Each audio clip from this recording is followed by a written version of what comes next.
Pernah nggak sih kamu mikir, kenapa selembar kertas bernama ijazah bisa begitu berharga? Bayangin aja, bertahun-tahun sekolah, begadang belajar, bayar SPP, ikut ujian, dan ujungnya semua itu dirangkum dalam satu dokumen kecil yang sering disebut bukti sah kelulusan atau ijazah. Tapi, apakah ijazah benar-benar mencerminkan kemampuan seseorang? Kenapa masyarakat menaruh begitu banyak harapan pada selembar kertas ini? Nah, di video kali ini kita akan ngobrol tentang asal-usul ijazah, sejarahnya, kenapa dianggap penting, sampai apakah di masa depan ijazah masih akan terus digunakan atau malah tergantikan oleh sistem baru. Yuk, kita mulai. Selamat datang di channel Kenalan Yuk. Di sini kita akan ngobrolin berbagai hal menarik yang ada di sekitar kita, mulai dari makanan, tanaman, sampai benda sehari-hari yang luput dari perhatian. Kalau kamu suka belajar sesuatu yang baru dengan cara yang ringan dan menyenangkan, yuk klik subscribe, like, dan aktifkan lonceng notifikasinya. Oke, kita mulai dari asal-usul dan sejarah ijazah dulu ya. Kalau kita telusuri, ide tentang ijazah sebenarnya sudah ada sejak abad ke-9 di Timur Tengah.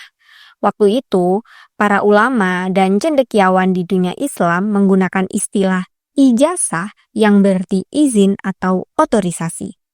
Jadi, ketika seorang murid dianggap sudah menguasai ilmu dari gurunya, sang guru akan memberikan ijazah, yaitu izin untuk mengajarkan ilmu tersebut kepada orang lain.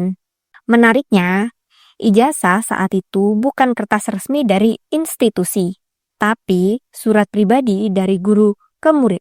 Semacam pengakuan kemampuan akademik dan moral gitulah.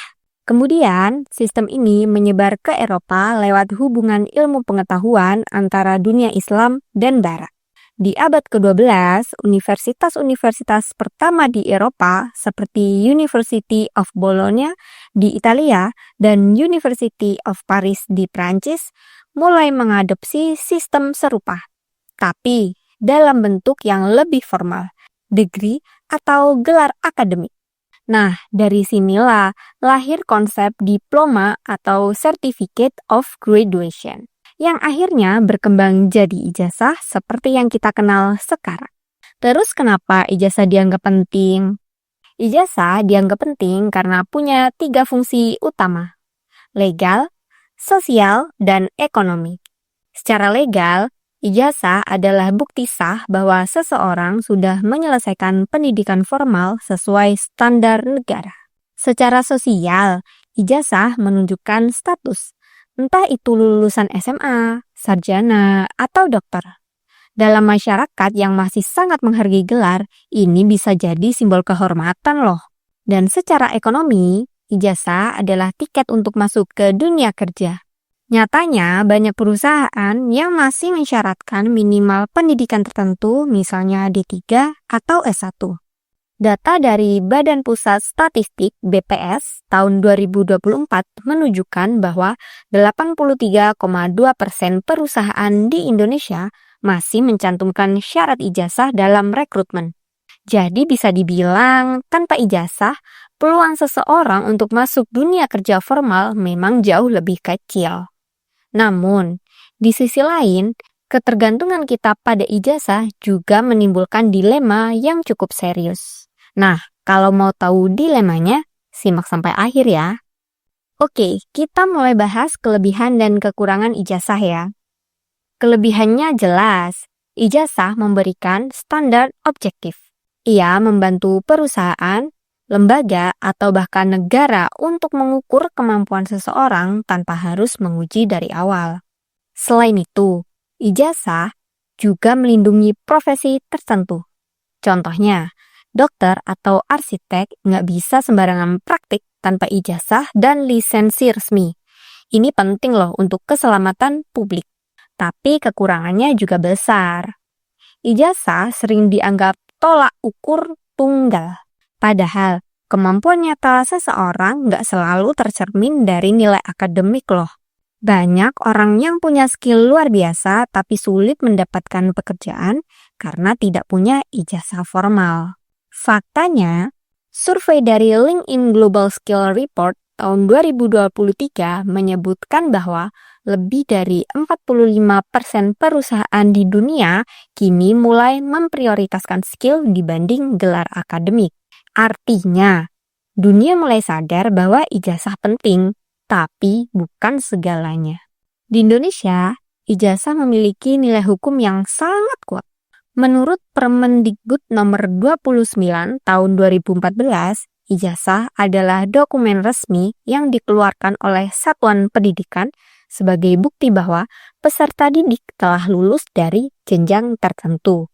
Artinya, tanpa ijazah, seseorang dianggap belum sah menyelesaikan pendidikan meskipun secara kemampuan mungkin sudah mumpuni. Fungsinya pun luas. Selain untuk melanjutkan pendidikan dan melamar pekerjaan, ijazah juga dibutuhkan dalam administrasi negara seperti pendaftaran CPNS, pembuatan paspor untuk beasiswa, atau bahkan pengurusan izin usaha pendidikan. Sementara nilainya bisa dibilang tak ternilai nih, karena kehilangan ijazah sering dianggap seperti kehilangan identitas akademik. Kedengarannya ngeri. Karena bahkan setiap tahun ada ribuan laporan ke pihak berwenang terkait ijazah hilang atau rusak yang proses pengurusannya bisa memakan waktu berminggu-minggu. Kalau kita lihat sistem pendidikan nasional, ijazah di Indonesia terbagi berdasarkan jenjang, mulai dari SD, SMP, SMA atau SMK, D1 sampai D4, S1, S2, sampai S3. Namun, ada juga perbedaan berdasarkan penyelenggara pendidikannya, seperti ijazah negeri, swasta, dan kejar paket A, B, dan C. Selain itu, ada juga ijazah non-formal, seperti sertifikat pelatihan kerja, kompetensi keahlian, dan kursus profesi. Jadi jenisnya itu ada banyak banget. Misalnya seseorang bisa punya ijazah S1 ekonomi, tapi juga sertifikat barista dari lembaga pelatihan. Ini cuma contoh ya, jadi jenisnya emang banyak banget. Perbedaan penting lainnya ada pada penanda tangan dan nomor seri ijazah. Untuk sekolah negeri, ijazah ditandatangani kepala sekolah dengan nomor nasional. Sementara kampus memiliki nomor seri ijazah nasional atau NSIN yang diterbitkan oleh PD Dikti atau Pangkalan Data Pendidikan Tinggi. Nah, kalau kita bandingkan dengan luar negeri, ada beberapa hal menarik nih. Di Indonesia, ijazah masih sangat administratif, harus distempel, ditandatangani, dan dilengkapi nomor legalisasi.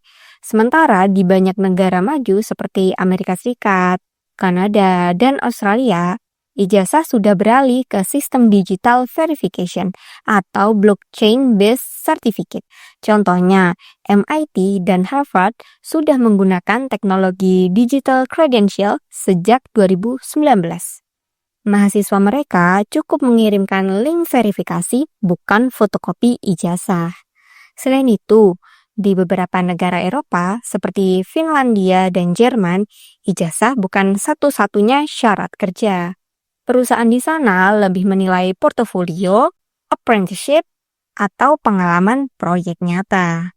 Jadi meskipun sama-sama disebut ijazah, maknanya bisa sangat berbeda antara Indonesia dan negara lain. Tapi kalau ngomongin soal ijazah, emang nggak bisa lepas dari kasus pemalsuannya nih. Di Indonesia, menurut data Kementerian Ristek dan Dikti tahun 2023, ada lebih dari 2.400 kasus ijazah palsu yang ditemukan, baik di sektor pendidikan maupun tenaga kerja. Salah satu kasus terkenal adalah kampus abal-abal yang menjual ijazah sarjana tanpa kuliah sama sekali, hanya dengan membayar sekitar 10 juta sampai 30 juta rupiah. Di luar negeri pun sama. Pada tahun 2020, BBC melaporkan adanya jaringan internasional yang menjual lebih dari 40.000 ijazah palsu dari universitas fiktif di Amerika dan Eropa. Ada juga seorang politikus di India yang mengaku lulusan universitas ternama, tapi ternyata ijazahnya palsu nih. Kasus-kasus ini menunjukkan satu hal penting. Ijazah yang seharusnya simbol kejujuran akademik malah sering disalahgunakan demi status. Terus gimana pandangan orang asing soal ijazah? Nah, kalau kita lihat di dunia kerja global, banyak perusahaan besar yang mulai melonggarkan pandangannya terhadap ijazah. Misalnya, Google, Apple, dan Tesla secara terbuka menyatakan bahwa mereka tidak lagi mewajibkan ijazah untuk sebagian besar posisi kerja. Menurut mereka, kemampuan, kreativitas, dan pengalaman nyata jauh lebih penting daripada gelar. Namun, bukan berarti ijazah tidak berguna sama sekali ya. Di banyak negara, ijazah masih bukti legal yang dibutuhkan untuk profesi tertentu seperti hukum, kedokteran, atau pendidikan. Menariknya, survei dari Pew Research Center tahun 2024 menemukan bahwa 68% pekerja muda di bawah usia 30 tahun merasa sistem ijazah tradisional sudah ketinggalan zaman dan perlu diganti dengan sistem sertifikasi skill berbasis digital. Pertanyaannya sekarang, apakah ijazah akan tetap ada di masa depan? Jawabannya, kemungkinan besar iya, tapi bentuknya akan berubah. Kita sedang bergerak di era yang disebut credential revolution, di mana bukti kemampuan seseorang tidak lagi hanya satu lembar kertas, melainkan kumpulan micro-credentials atau digital badges. Beberapa kampus di Indonesia bahkan sudah mulai menerapkan hal ini loh. Contohnya, Universitas Gadjah Mada dan BINUS University telah mengeluarkan sistem digital transkrip dan sertifikat elektronik. Tujuannya agar lebih mudah diverifikasi dan tidak bisa dipalsukan. Namun, secara sosial dan budaya, masyarakat Indonesia masih menilai ijazah sebagai simbol pencapaian. Jadi, walau teknologinya berubah, maknanya mungkin tetap sama. Tanda bahwa seseorang sudah berjuang menyelesaikan tahap pendidikan tertentu. Satu hal yang makin sering diperbincangkan adalah soal pertarungan antara ijazah dan kemampuan nyata. Banyak anak muda sekarang mulai sadar bahwa punya skill bisa lebih cepat membuka peluang daripada menunggu gelar. Platform seperti Coursera, Google Skillshop, dan Ruang Guru mencatat peningkatan pengguna lebih dari 70% sepanjang tahun 2024, kebanyakan di usia 18-25 tahun. Ini menunjukkan bahwa orang mulai mencari cara lain untuk membuktikan diri di luar sistem ijazah tradisional. Namun di sisi lain, ijazah tetap punya nilai simbolik dan emosional ya. Bagi banyak keluarga di Indonesia, terutama generasi pertama yang bisa kuliah, ijazah bukan cuma dokumen, tapi bukti harapan dan perjuangan. Jadi, sulit untuk benar-benar meninggalkannya. Pada akhirnya, ijazah memang hanya selembar kertas, tapi maknanya bisa sangat dalam. Ia menyimpan cerita bertahun-tahun belajar, kerja keras, bahkan pengorbanan. Dari sejarahnya yang bermula di dunia Islam sampai jadi sistem global modern, ijazah tetap menjadi simbol ilmu pengetahuan dan usaha manusia untuk diakui. Namun, kita juga harus sadar, masa depan mungkin tidak lagi bergantung sepenuhnya pada selembar kertas. Di dunia yang bergerak cepat seperti sekarang, yang paling penting bukan hanya apa yang tertulis di ijazah, tapi apa yang benar-benar bisa kita lakukan. Jadi, ijazah boleh tetap ada ya, tapi jangan biarkan kertas itu membatasi nilai dirimu. Kalau menurut kalian, selain ijazah, hal sederhana apa yang sering bikin penasaran tapi jarang dibahas? Tulis di kolom komentar ya. Siapa tahu bisa kita angkat di pembahasan berikutnya. Kalau ada hal-hal yang perlu ditambah, silahkan tulis juga di komentar. Maaf kalau ada kesalahan dalam penyampaian, karena channel ini juga masih terus belajar bareng kalian. Jangan lupa like, share, dan subscribe. Kenalan yuk untuk konten seru dan edukatif lainnya. Sampai jumpa di video selanjutnya.